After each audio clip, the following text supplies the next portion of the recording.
Hello, and welcome back to From Within She Rises. Today's episode is called Why the Feminine Still Scares the Church. They say the feminine is welcome, but they only mean it if she's quiet, if she's soft-spoken, self-denying, and well-behaved. The second she starts speaking in tongues of intuition, or crying mid-scripture, or reclaiming her place in revelation, they get nervous. Because the truth is, the feminine doesn't fit into the systems they've built around God. She destroys it. And that's what this episode is about. Why the feminine still scares the church, and why I was called a pagan for weeping over Revelation 12, and why the voice of the Holy Spirit still sounds like a threat when she shows up clothed in solar light. Let's drop in. I want you to take a breath with me first. Not the kind that centers your mind, but the kind that just rips open your womb, softens your chest, and reminds your body that it too is sacred. So I'd like you to take an inhale in through the nose, feeling the breath rise in your belly and your ribs and your heart, and hold it at the top and whisper silently, "She is welcome here." Exhale through your mouth slowly. Let go of the fear, the shame, the tightness around your truth. Again, breathe in. This time into your hips, your spine, your voice. And on the exhale, let yourself come home. She is not outside of you. She's been waiting inside of you all along. I would say about a week ago, I posted a reel about Revelation 12, and I was weeping in it. I was weeping because it was about her. Like, I was actually crying as I read it. And I think I started it by saying, this one is going to make me cry. Because something in me remembered her. I mean, something in me obviously remembered her because I had the Spirit of Truth descend upon me back in April. But reading the book of Revelation, when I decoded it, I think it was maybe May when I decoded it. But then seeing it again after realizing, because it took me about 6 weeks to allow myself to believe that I was worthy enough to have the Spirit of Truth descend upon me. And then rereading it or not even rereading it, but taking my description of it and decoding of it and then softening it and shortening it for TikTok, I just cried. I cried because it took me so long to even myself feel worthy enough to really see her, to see that she was in me this whole time, to see that she was the one dropping the truth. The woman clothed with the sun in that chapter, with the moon under her feet and a crown of 12 stars. The one who birthed the Christ path. This isn't, I feel like some people say it's the Virgin Mary, the church, Israel. She was the one that actually birthed the Christ consciousness, if you will, the Christ path, the one we were never taught to honor. And someone commented on this video of me crying and also depicting the part 1 of chapter 12, and they said, why do pagans insist on twisting the Bible instead of being born again like Jesus taught? They called me a pagan for crying over the Bible, for naming the spirit Ruha de Kucha, the word Jesus actually used, for honoring the feminine current that runs through the entire book of Revelation, if you have eyes to see it. And that's when it hit me. It hit me that it wasn't just the comment, it was the pattern. The church has always feared what it doesn't control. And nothing resists control like the divine feminine. And the divine feminine is not just for females. Christ in John chapter 16, I think. Chapter 16, verse 12 to 15. He describes what will happen. He describes that they're not ready to bear this truth, and that when they are, that the Spirit of truth will descend upon them, which in his Aramaic language was Ruha de Kucha. Ruha. It was a feminine rooted word, but somehow it's a he now. I don't know, because it's easier to silence a male, I guess. I don't know. And yeah, it's for everyone. It's for males, it's for females, it's for all of us if we surrender deeply enough. And let me tell you, it took me 6 weeks to realize I had been worthy, that all of these knowings that were dropping in that I would later find in books that had already been written, or in researching it online, that like a saint or a monk back in the 1600s or the 1200s or something had seen these things before. It took me 6 weeks of having these knowings to finally have it click in my mind, ironically on Pentecost, because I was reading the Bible for Pentecost. And I was like, holy shish kebabs, that's what happened to me. That is like what happened to me. It took me 6 weeks. I didn't go searching for this, is something that I want to touch on here for a second. I didn't go searching for my pagan goddess. I actually got born again, if you will. I was baptized 9 days before this happened. And that was the second time I was baptized. Not that it matters. I'm not telling you you don't even have to get baptized. So I'm not even telling you that. But the audacity, the audacity to say I was a pagan. I don't care. It's us fighting over labels. Call me a pagan. Don't call me a pagan. I don't care. I am a Christian in that, not in the sense that maybe you are a Christian or that your neighbor is a Christian, but in the sense that I am a follower of the actual Christ. I am a follower of Jesus. And I am surrendered fully to whatever God and Christ have for me. Christ is within me. Like literally within me. Take the wheel.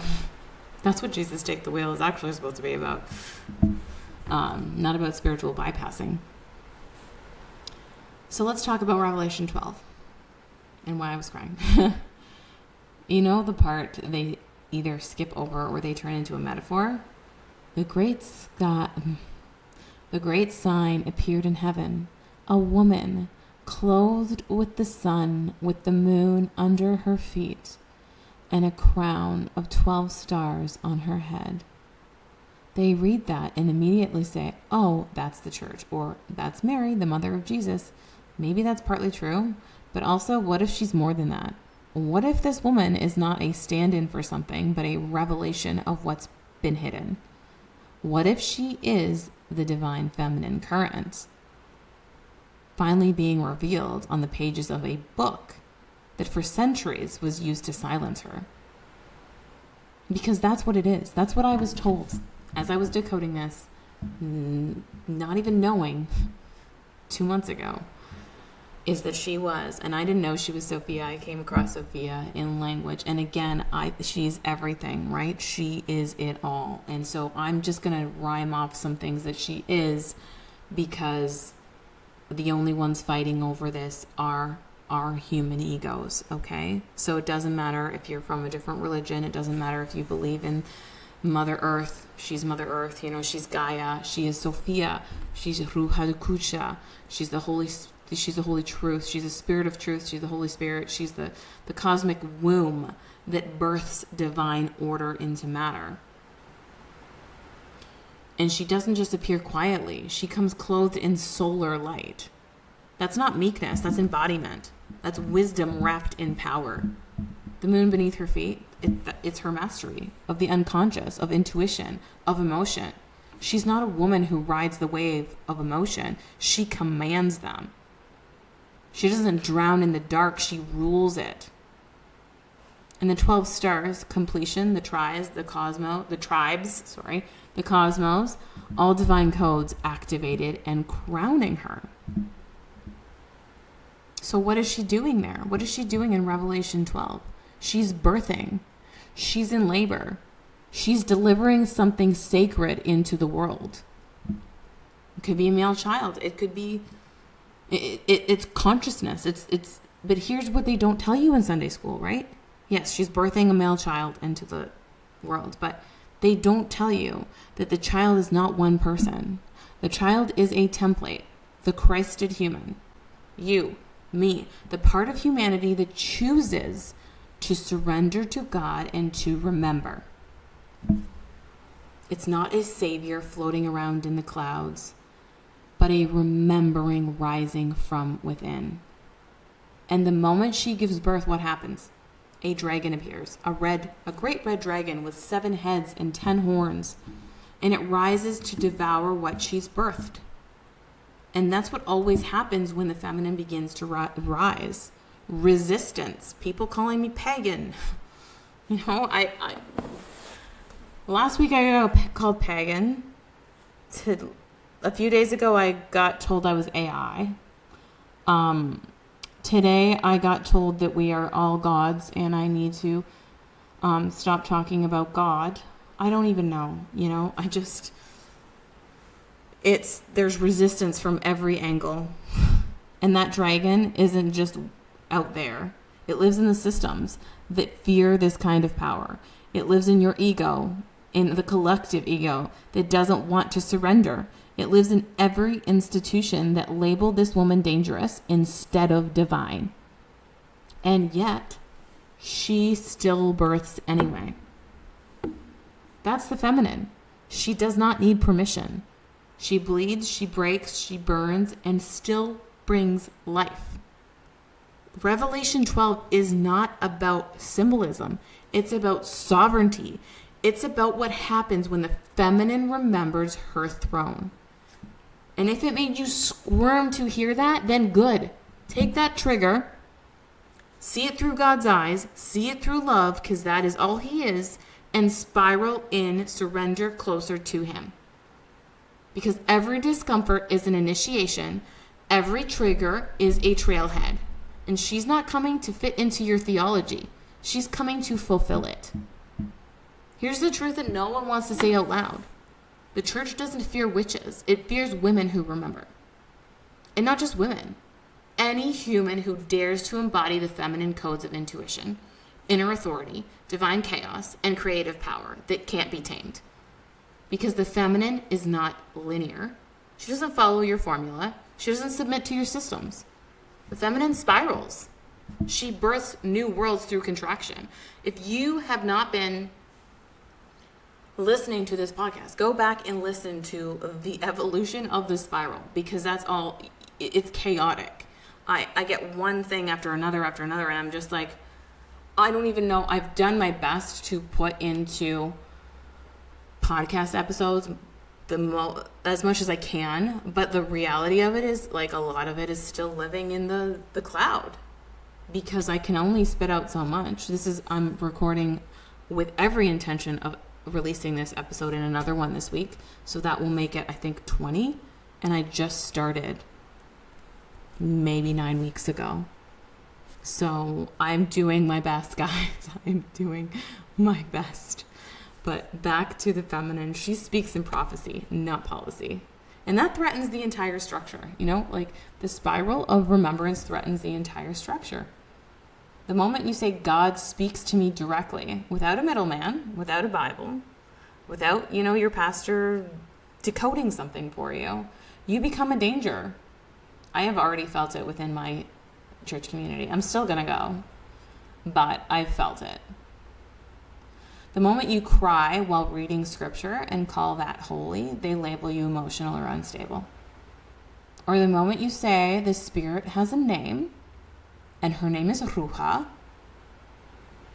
they call you a heretic. Yeah, just like they called Christ. Not because you're wrong, because you're finally free. Because you've actually let God into your vessel. You've actually created an altar within you instead of in a building, and now you fear nothing. And a free feminine force can't be controlled. The systems we've built around God, even well-meaning ones, rely on order, control, and hierarchy. And the divine feminine comes in like a wildfire, which is how the physical manifestation right now of all the wildfires right now. Can we just take a moment? We're going back out of the matrix and into the collapse of all timelines, and that this is a projection of our collective Christ consciousness. And isn't that interesting that we're just being like all the wildfires? Anyways, back to the task at hand. She's not interested in the hierarchy. She's interested in harmony. She's not about who's in charge. She's about who's in truth. She wants you to start birthing the truth. That's why Revelation 12 is so disruptive. And then diluted by everybody. Because it shows us that the turning point of the entire text isn't a battle, it's a birth. It's a birth. How do we miss that? How do we just erase that, eradicate that? The one doing the birthing, she's not a metaphor, she's not a symbol, she's a mirror for all of us. Because whether you're in a female physical body or not, the feminine lives in you as well. The part of you that receives, that trusts, that creates without needing to control. And that's the part religion told you to fear. But let me be clear. Christ is not coming back without her. And Jesus is not coming back. Christ is coming back. The Spirit of Truth, Ruha, is the one who prepares the way. The one who descends like a dove. The one who bursts the Christ within us. I've had her descend upon me. And I know that sounds wild. I know that sounds crazy. But I also want you to understand that I'm not special. I did not go looking for this. I simply, I guess, surrendered. And if I can do it as a hectic, chaotic mom of 4 with 5 animals, you can do it. So if you feel that ache, if you feel that resistance, that rising heat, when I say all of this, good. That is your initiation. She's not knocking on the door anymore. She's going to break it wide open. Even if religion buried her, even if theology forgot her name, the soul did not. The feminine keeps showing up.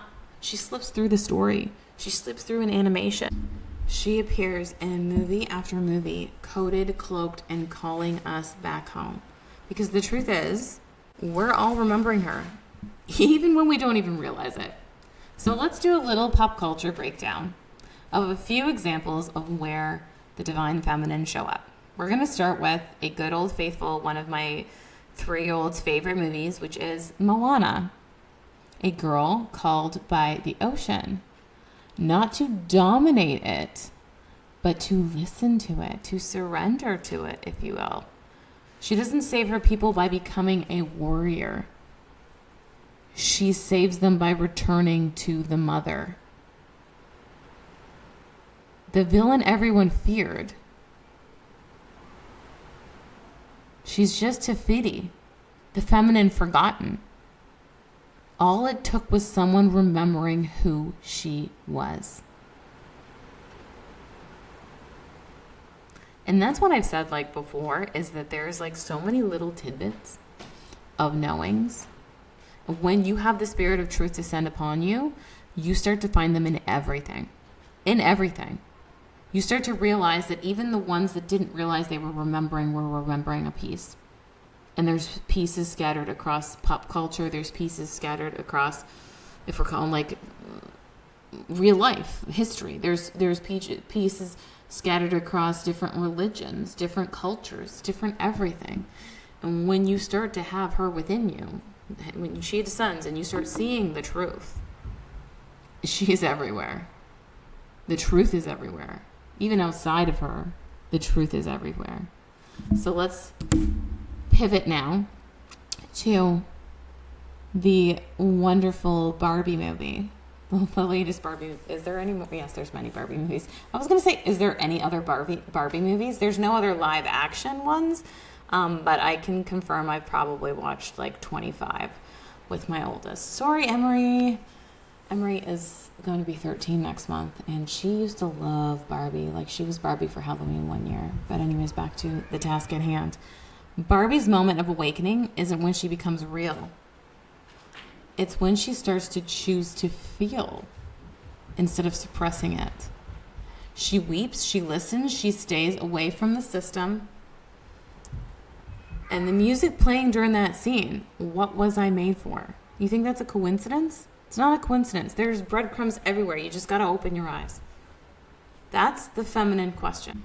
Not what can I produce, but why did God make me feel this much? Let me tell you, having the spirit of truth descend, surrendering and letting Sophia, Gaia, Ruha, whatever we're calling her, into your vessel is one of the most unraveling, unsettling, I would say, things. You will weep on your kitchen floor. You will feel all of the emotions.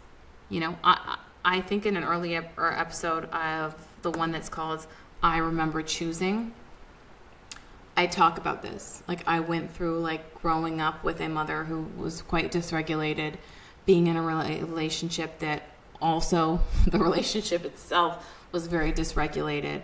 And I was like, I remember choosing having this path, because if not for this toxic relationship and this dysregulated mother and me having to fight so hard to start feeling emotions in a healthy manner and regulating myself, I would have gone mad when the spirit of truth descended upon me. I would have gone mad feeling these emotions, because there are times where something clicks and a knowing comes in and I feel the emotion of Jesus and everyone since then and all that grief, and I am literally like, I collapsed on the kitchen floor just weeping. But I remember choosing a path that was very difficult to allow me to have a lot of resources right now so that I can come back to myself. Because without them, I would go insane.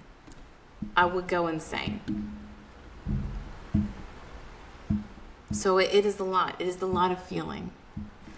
We've got a few more here. Maybe a few. Wanda, the Scarlet Witch. Maximoff.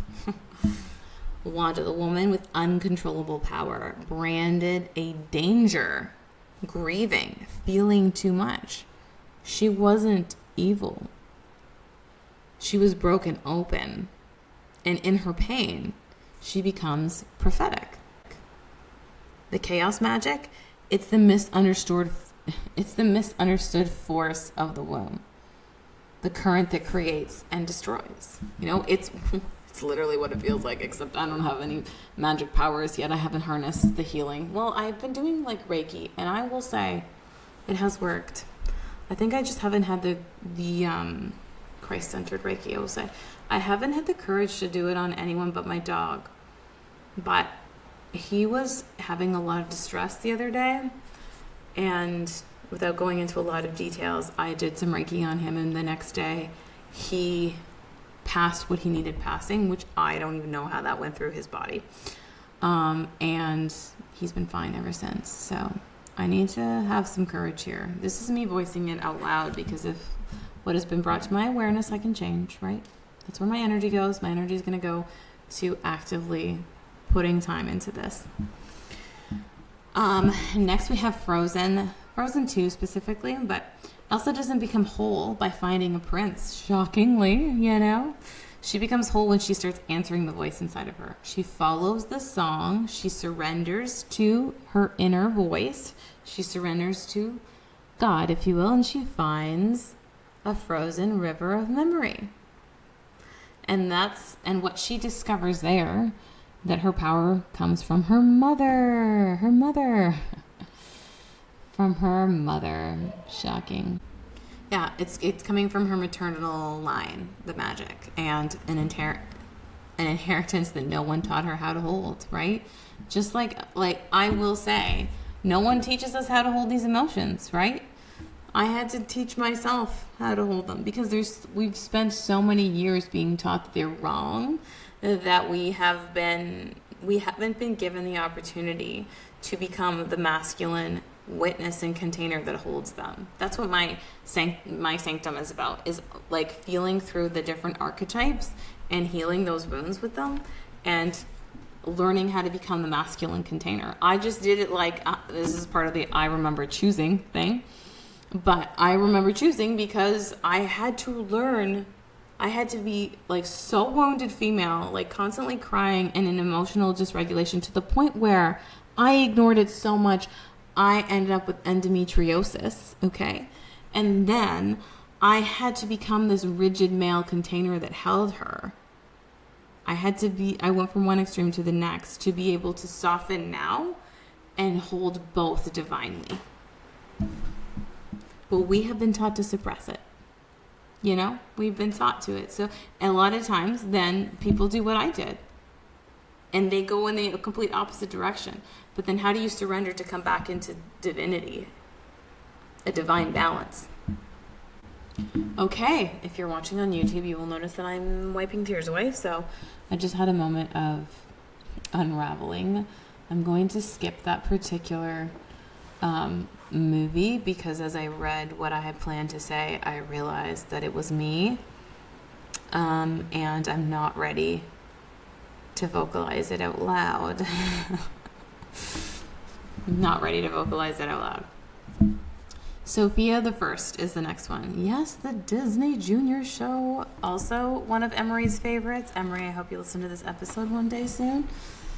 The theme song literally says, I was a girl in the village doing all right, and then I became a princess overnight. Her whole arc is learning how to carry responsibility with heart. She doesn't gain power by domination. She gains it with relationship, by listening to animals, ancestors, and intuition. And her amulet, it connects her to all other princesses, an ancestral matriarchal line, her Christ consciousness, if you will. And as you can see from all these examples, the divine feminine keeps it appearing. And I should do another episode where I break down where all of the arc of descending and surrendering. You got to descend into truth and then you got to ascend back to God. It's like a spiral down and then a spiral up. Spiral of atonement down, spiral of atonement up to God. I should do another episode where it's about the arc of surrendering the ego, because it is painful. It is like apocalyptic. And that's why it appears apocalyptic. It appears apocalyptic from a physical sense in the Book of Revelation, and we're just banking on that being that. But I'm sorry, it's not. Anyways, as you can see, she's everywhere. Not because Hollywood is woke, but because the soul does remember, whether it realizes or not. The collective consciousness is trying to reignite her. We long for her. We're hunting for her presence. We're haunted by her absence. And so we write her into our myths without even realizing it, into our cartoons, into our blockbusters again and again and again. And still, the church calls her dangerous. But maybe she's not a danger to the world. Maybe she's actually just a danger to the lie that says God is only masculine, because when she returns, so does wholeness. And that's what we've been aching for all along. Here's the part we can't bypass anymore. You cannot reclaim Christ without her. Christ is not a man in the sky or on a cross. Christ is a union, the divine masculine and the divine feminine in sacred communion. We have been taught to follow Jesus, but we've never been taught to recognize Christ. Christ is not just love. Christ is wholeness, the sun and the moon, the fire and the water, the word and the womb. And the Spirit, the one who moves us, speaks to us, breathes through us.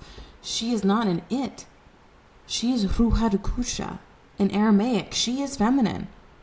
Not just in grammar, but in experience. She flows like a river. She descends like a dove. She births what the mind can't comprehend. And still we've erased her. Just like we erased Mary Magdalene, the first witness, the one he chose to reveal himself to, the one who carried the transmission of resurrection and was told by men it didn't count.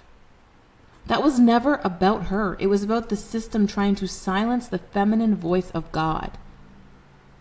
But here's the secret most people miss, even in the book of Revelation. It doesn't end in judgment. It ends with a bride, not war, union.